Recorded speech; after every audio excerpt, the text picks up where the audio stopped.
joke, I've been a money maker. I've been a record breaker, taking credit as an educator. I've been known to spit the flows and make it shaky, shaky thing. Popping, locking, stopping, let it hang. Watch it as we drop this hip hop, it's like it stings. We make the whole room drop and everybody sing. We want the funk. We gotta have that funk. We kick it old school, we think we're so cool. We take it back to the past, we gonna act a fool. Enough jumps, the middle finger make my... Hello. Welcome to Sports Buzz, the Fanatical View. I am your host, Scott D. Lewis, here live in studio, Comcast Cable, Channel 23, downtown Danbury, Connecticut, on this April 28th. Another kind of miserable spring day. It was sunny this morning. That was short-lived. Yeah, and supposed to have rain, I guess, next. Chilly. Off I mean, it's my birthday this weekend, Bob. Where's the nice birthday. Weather? Saturday, April 30th. Come on. Oh, I'm looking for some nice weather, but. Well, Saturday's supposed to be the pick of the weekend. Oh, is it? Yeah, because they say rain Sunday afternoon, Monday, Tuesday, I guess. Well, happy birthday to me then. Yeah. Perhaps. Maybe you'll get a birthday wish tonight. Well, the Celtics could give me a birthday present. That's what I'm saying. I mean, if they win tonight, let's hope they do. That means Game 7 is Saturday, Bob. Yeah. So my birthday could be awfully stressful if that's the case. I'd rather have it be stressful than there be no game on Saturday. This is true. Still. Anyways, we're live until 7 o'clock. Another week, another live show, Bob. Yeah. We're on a roll. We're on a roll. We're gonna be live for a while, right? Can't stop us. Show number 195. We're 5 shows away from 200. We're counting down. Unbelievable. Wow. Where's the time go? Crazy. 203-792-4101 is the number.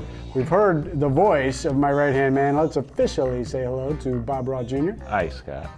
His show Spotlight on Tuesday nights at 9 and Wednesdays at 12. I didn't get a show for me last week to put on. I haven't had anything to air the last few weeks. I thought you had some good things you were working on. Got kind of sidetracked. All right. We'll keep on it. Mike Toohey is in the control room again. This time by himself. His show Expose Cinema Friday nights at 9, Wednesdays at 1. We know Mike McFadden is all sorts of tied up with work, or maybe he's just watching Met games and not telling us about it. Yeah, well, the Mets are doing well, so. Yeah, I could see why he'd be wanting to watch. But he's not here again. We hope he's not working too hard. Strange man. He's on the ledge. He's on the ledge. Why? I have no idea. He told me that he's not going to jump until the Stanley Cup Playoffs are over because he actually wants to see who wins, even though it won't be his Bruins and apparently his second team, the Minnesota Wild, who are also out. Well, it's not going to be my Rangers, that's for sure. But he said, have no fear, there will be no pain involved in his jump because he's going to take a cyanide pill before he jumps to eliminate the pain factor. Strange man. Over and out. Yeah. and the rest of the family is they have a meetings tonight down the American Legion. No kids tonight. Kind of quiet around here. Maybe somebody can call in and we haven't had that in quite a while, so make it less quiet. 203-792-4101. All right, here it is. Last week of promotions. Tonight is the night. The silent auction, the opening ceremonies over at the Winter Garden Ice Arena in Ridgefield. Play for Purpose, a 72-hour straight hockey game gets underway later this evening. You can head over there to the Ice Arena. I think it starts at 7 o'clock. So, watch the show, head on over. They'll be going there all night. Free booze for everybody who shows up. The silent auction's got some great things for you to bid on and possibly get. And it'll be a good time for everybody that heads over there. And then the hockey game, and there we see the kid right there, Caden, the little man behind it all. And then the hockey game gets going, and they will play straight through until Sunday evening. 72 hours, Bob. They got teams all lined up, over 200 hockey players ready to go. And hopefully on Saturday, both of us will be there too. Yes, I'm hoping to get down there and joining you. I know Bob's going to be down there with a camera, filming the festivities. I should be there hopefully later in the day. It is my birthday, Bob. I might get drawn into some birthday activity. You just got to do a little bit of. I got to do a little bit of everything. But maybe I'll see you down there for the firefighters game, which is at 4 o'clock on Saturday. They got the barbecue, they got the grill fired up Saturday. So if you do head on down there Saturday to see the Rangers alumni, to meet and greet, get autographs and skate with some former Ranger greats, and then watch the firefighter game. There'll be food to be had. I was down there last year on the Saturday, and they had good barbecue, good burgers, good everything, good food all around. So you'll be able to get that going and hang out and see what the Ranger alumni people bring with them to jazz up the event. So that's all day Saturday. But if you can't get there Saturday, but you want to stop down anytime to just root on the players who are playing for 72 hours straight, they could use some support. You can go at any time, bring them some coffee in the middle of the night, overnight tonight, Friday night, Saturday night, go down there Sunday to see the end of it all, root them to the finish line. What time to go on Sunday? I think it ends around 6 o'clock, but it might end later than that. I'd have to do the math to figure that out. I thought it ended around 7 last year, but I'm sure it'll be going all day. So you can go check it out, Winter Garden Ice Arena. It's a great charity event, and a lot of local people involved, especially in the Ridgefield area. You know, when I was there last year, there was plenty of high school kids that were there, signed up to skate.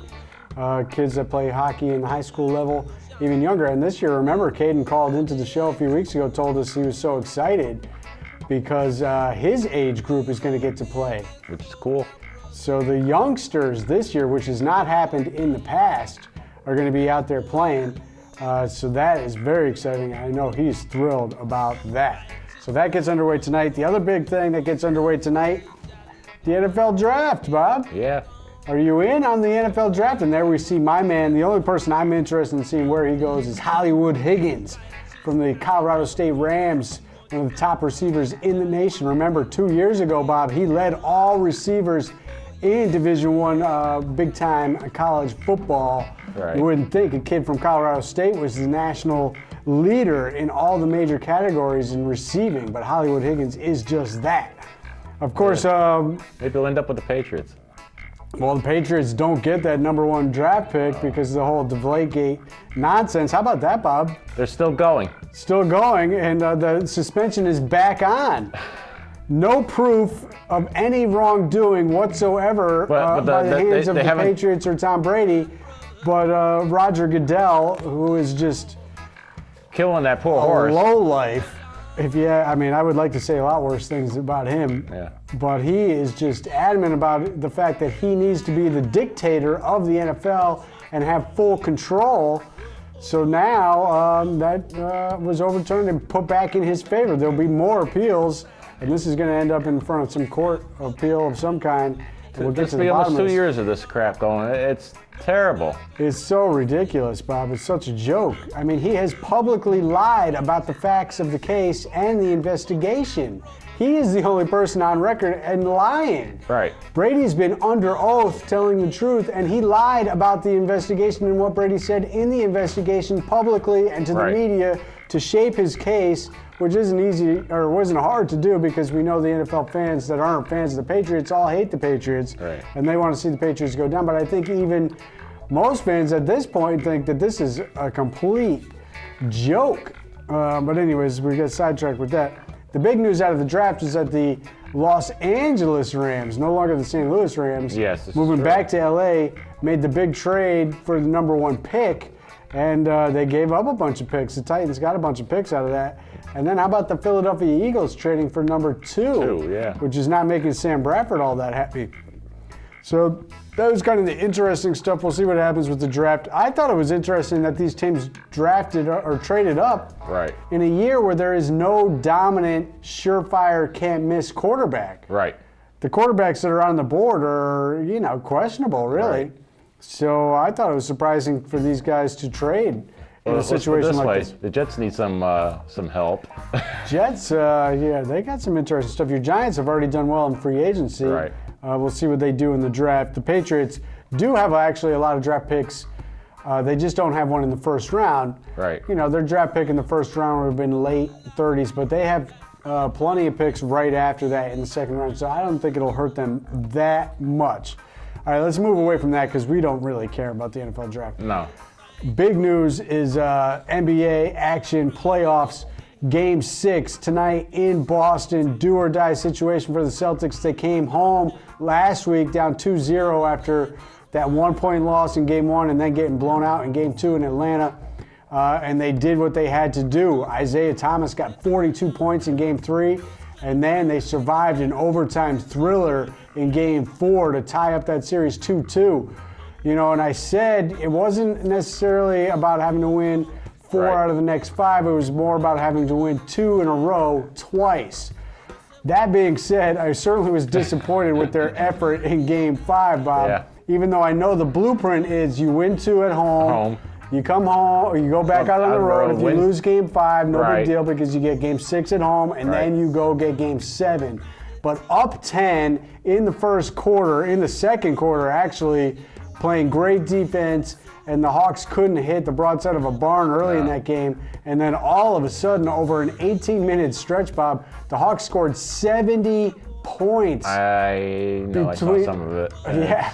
I mean, they couldn't miss all of a sudden, and the Celtics, it looked like they quit, really, in this game. I was disappointed.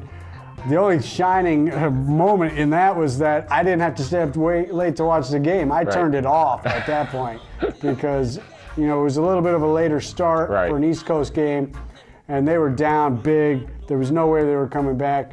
Unfortunately, Brad Stevens left Isaiah Thomas in the game, down 31 points with 10 minutes to go. He had a substitution at the check-in spot on the sideline there, ready to come in for him, but it didn't happen soon enough because he rolled his ankle, Bob, and he's going to play tonight's game with a twisted ankle. We already know Avery Bradley's still out. Kelly Olynyk is still dealing with that shoulder injury. He's played a few minutes here and there in the last couple games, but not really contributing much. And other guys as well are banged up, so they are a banged-up team. They really drew well off the fans in Boston in Game 2 and 3, or Game 3 and 4. They're going to have to do that again in Game 6, and hopefully they're not too banged up, and hopefully they don't let Paul Millsap, who almost got that Game 4 for them. He outdid Thomas's 42 with 45 in Game 4, Bob. Right. But they won that game. So it's going to be a huge game tonight. Be crazy action. I will be on the edge of my seat. Screaming bloody murder, I am sure, throughout. Unfortunately, the Celtics couldn't do what my other team, Charlotte, was able to do. The Hornets had the same thing happen, down 2-0, heading home, and they got 2 gritty, gutty wins, 89-85 and 96-80 to even up the series. That made, we see right there, Michael Jordan, very happy with his Hornets. And we also see on the bench Jeremy Lamb, a former Husky, not really getting any minutes in the playoffs, although he did contribute quite a bit for this team during the regular season. But King Kemba has been the man, the former Husky, doing things. And really, Bob, Jeremy Lin is a player. It is. Linsanity is back, for real. I mean, I watched a lot of Game 4. I didn't get to watch much of last night's game. I was watching a little bit of it. And they survived. They shocked, really, Miami. They did the same thing, though, although they got the end result. They also were up 10 or so, double digits, against Miami on the road in Game 5 after evening the series. But unlike the Celtics, they withstood the rally because the Heat went on a run, took a lead, but Charlotte did not wilter like the Celtics did in Game 5. They took the punch, and then they went toe-to-toe in the whole second half. Nip and tuck, close game. Courtney Lee hits a big 3 late, and they win it 90-88 last night to go up 3-2, heading back home for Game 6, so they could finish it off, Bob, and not have to go back to Miami for Game 7. I thought it was interesting to see. We saw in those pictures with the dark jerseys, Mike. If you see some of the pictures with the dark jerseys, Buzz City. They're wearing these Buzz City jerseys. They did that on the road. Wow. Buzz City, they're calling it the Swarm, Charlotte Hornets home arena. I thought that was interesting to wear Buzz City uniform on the road in Miami last night. We'll see what jersey they wear in Game 6 at home. Head back to the Swarm. Other series that is very tight, and another road team looking to go up 3-2 but could not hold on. Indiana was up 15 points heading into the fourth quarter in Toronto. Looked like the Raptors were ready to choke it up once again in the first round, but a huge rally, and I watched much of this. action, and they came all the way back. Couple late three-pointers pushed them over the edge. They go up 3-2, heading to Indiana for that series. The Cavs, meanwhile, swept away the Pistons. That series was closer than it sounds in a sweep. I mean, the final game was a 2-point win.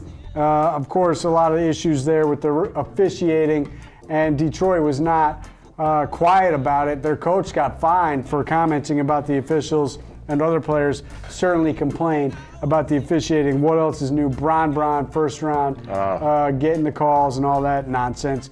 Out west, though, Bob, and this is really the big story in the NBA. The Golden State Warriors, we know, the record-breaking season this year, broke the Bulls' record with the most wins, 73. Right. Their worst fears realized, however. First, Steph Curry twists his ankle in Game 1, sits out Game 2 and 3. He comes back in Game 4, slips on a wet spot, sprained MCL. Yeah, and out. Out for at least 2 weeks, and it looked like they were going to be in trouble because the Clippers were up 2-1 in Portland. They blew them out in the first 2 games, and the Clippers have a legitimate team, and all of a sudden it was going to be difficult for the Warriors, who we knew would still get by the Rockets, which they did in 5 games. The Rockets stink. But in the second round, with Curry still going to be out, you know, it looked like they were going to have to face the Clippers. Right. But wait a second, Bob. Speaking of injuries, how about this?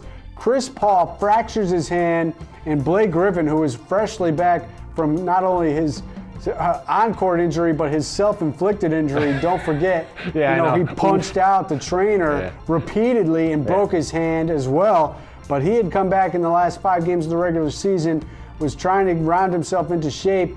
He blew out his hamstring or his quad or something. He is out as well indefinitely. So the Warriors catch a break. They most likely will get Portland, who's now up 3-2 on the Clippers. As they were down 2-0 as well. Right. Now they've won 3 straight. They get to head back to the Rose Garden in Portland to finish them off. And Portland has a decent team, but I still think the Warriors, without Curry, should be able to, maneuver their way past Portland in the second round. And then by that point, hopefully Curry will be back and ready to go for the Western Conference Finals. I mean, the fans of the NBA want to see him on the court and playing at the top level, because they've had the historic season. They're the defending champions. Nobody wants to see them not get a chance to really legitimately defend the title and probably face the San Antonio Spurs. But the Spurs, on the other side of the draw, get the Oklahoma City Thunder, who we know still have Durant and Westbrook. Kind of the 1-2 punch there, 2 epic, great players. But will that be enough? Usually it isn't with them, and the Spurs have the great overall team. So we'll see what happens in round 2. But that's the interesting stuff in the NBA. Really want to go to the NHL? Well, there is one New York team to talk about, Bob. Yeah, the Islanders. It ain't the Rangers. 3-4 years ago, if we told you that the 2 top teams in New York sports were the Mets, which you're happy about, and the Islanders, would we have thought that was realistic? Yes and no. Not so much. Right. But that is the situation we are faced with right now. Right. The Islanders advanced to the second round for the first time since 1993, and they did it in thrilling fashion, Bob. Down in Florida in Game 6, they did not have to, that was Game 6 at home, right? Right. Yeah, Game 6 at home, I'm sorry. They did not have to go back to Florida for Game 7 because in double overtime, they got it done. And Tavares, how about that, Bob? Down 1-0, they pull the goalie, extra man on the ice, and he taps home the rebound to force overtime. Right. And then in double OT, he gets it, and they win it 2-1 to eliminate the Panthers and Yager, who had the great season. But once again, Yager cannot come up with a goal in the playoffs, Bob. He had a bunch of assists. He certainly was a catalyst for the offense for the Panthers, but he could not find the back of the net. I think he has gone something like 39 straight playoff games without a goal. Crazy for one of the all-time great players in hockey history. But the Islanders advance, and then in a strange scheduling situation, the NHL actually started round 2 in the Eastern Conference last night, early on the East Coast, around 7 o'clock. before round one in the West was completed. Done. I mean, that's because really... Anaheim had Game 7 against Nashville late last night. Right. You never see this happen in either one of the two NBA or NHL sports, but it happened this time, and the Islanders got a nice 5-3 win down in Tampa Bay. They were up 4-1. Things got a little tight, Bob, as Tampa scored two third-period goals to make it 4-3. They pulled the goalie, and I love anytime I see a well-executed 2-on-1 empty net goal situation. Right. And the Islanders had that last night. They buried it in the back of the empty net to ice it 5-3. They win it. So they are up 1-0 early in the series against Tampa Bay. We'll see what they can do. If they can, once that weight is lifted of getting out of the first round, maybe they can play loose. And they're on the decent side of the draw because they won't get the Capitals or the Penguins until the next round. We'll see what they do against each other. As I guess we got to get to it, Bob. I won't be. I guess we got to get to it now. We were here last week on Thursday, and Game 4 was about to be underway. You said you were still confident your Rangers could win that and hang with the Penguins. Game 4 in the Garden, Bob. I know. 5-0. I know. You couldn't have liked that at all. And then they backed that up. I was yelling at the TV too much. So. Oh, my goodness. That was one of the all-time worst home sporting event, big-time spot, New York meltdown, really. Oh, yeah. No other way around it, Bob. That's on one of the top lists of, it was only the first round. Right. So we're not talking like Eastern Conference Finals or Stanley Cup Finals or, league championship or a World Series or an NBA Finals or something like that. So it was only the first round, but still in a big spot, needing a win at home, 5-0. And Bob, this is the question you have to ask yourself. What is going on with the Rangers? Are they heading towards the road of ruin that the Bruins are on right now? It's a possibility. The window could be closing. At least the Bruins got a Stanley Cup and another trip to the finals out of the deal. The Rangers got the one trip to the finals, but they could not win it. Right. Now, they seem to be on the wrong side of the downward slope. And King Lundqvist, Lundqvist, King he Henrik, had like no help. No help. And, also you look around the league, much like I do with my Bruins, these playoffs are going on. Yeah. I see former Bruins players in the playoffs playing for other teams. And you're starting to see that a little bit with the Rangers. When you play well, you can only keep those teams together for so long. Contract disputes, whatever, salary caps, they got to move players around. And you lose the guys who are there to lead you all the way to the promised land or close to it. And the next thing you know, you're looking at the Bruins out 2 years in a row. The Rangers losing in the first round. Where will they be next year? Lundqvist getting older each year. I don't know. And the Islanders, meanwhile, continue to play. Mm-hmm. And the Mets continue to play as well. We'll get to baseball in a second. Caps versus Penguins in the other side of the bracket on the East. On the Western side, how about that? Speaking of long time coming, 1991 since St. Louis won a Game 7, and they did it against their arch rival, the defending Stanley Cup champion Chicago Blackhawks. They blew a two-goal lead in Game 6. They were up 3-1. They lost that game 6-3 in Chicago. They came back home. They were up early 2-0, and then Chicago rallied to tie 2-2, and you thought certainly the defending Cup champions were going to break the hearts of St. Louis, but the Blues were not singing the blues. They got the game, go-ahead goal in the third period, and they held on and knocked out Chicago. Stunning, 3-2 in Game 7. San Jose took care of business in Game 6 against LA, so they advanced. Nashville shocked Anaheim in that late game last night, Bob. How about this for streaks? Anaheim, I believe, has lost 7 straight Game 7s. That's not a streak you want to be a part of. And Dallas moves on as well. So very interesting. And of course, on our local scene, the Titans went speaking of down. hockey, FHL, they got swept out of the Titans, knocked out. Yeah, Port Huron won the championship. Yes, they did. 3 straight. Yeah, they took care of business. They didn't fool around at all. Won it 3 straight going away. All right, let's do some baseball because we got Red Sox, Yankees this weekend, Bob. And that should be a good series. And the Bombers aren't doing so well. Bombers not doing so. Actually, Bob, I take a look at the standings. I got to go down the list. Well, I see Baltimore, I see Boston. I see the Rays. I see Toronto. Where are the Yankees? Last place? In the basement. Yeah. The Bronx Bummers, Bob. Yeah. Ouch, babe. Not so good. What's going on? They can't hit to save their life right now. Their pitching has been, at times, okay, although I still find it amazing that the how many $1 million man CC Sabathia is the 5th starter. Yeah. Which What's is, up with he that? used to be number 1. And He's then supposed now to be an ace with the money he gets paid, but they can't hit. They got beat up by Texas this week. It looked like last week they were, making strides to turn things around, but that didn't last very long. Well, A-Rod was out. A-Rod was out. He's struggling. Teixeira is struggling. And all the guys are banged up. Red Sox, on the other hand, have won 4 straight. Right. They took 2 out of 3 in Houston. They won 3 straight against the Braves. And they moved within 1 game of Baltimore of first place. They'll try to finish off the Braves tonight and see if they can be riding a 5-game winning streak heading into tomorrow night's game with the Yankees up in Fenway Park.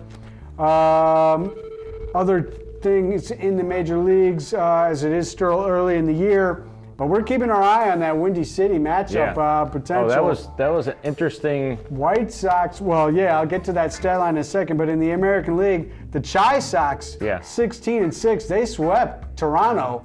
That's a pretty good thing. So they're holding off right now. Kansas City, the defending World Series champions, at 12-9. Rangers out west in the Western bracket, that's not looking that great. 12-10. Mariners.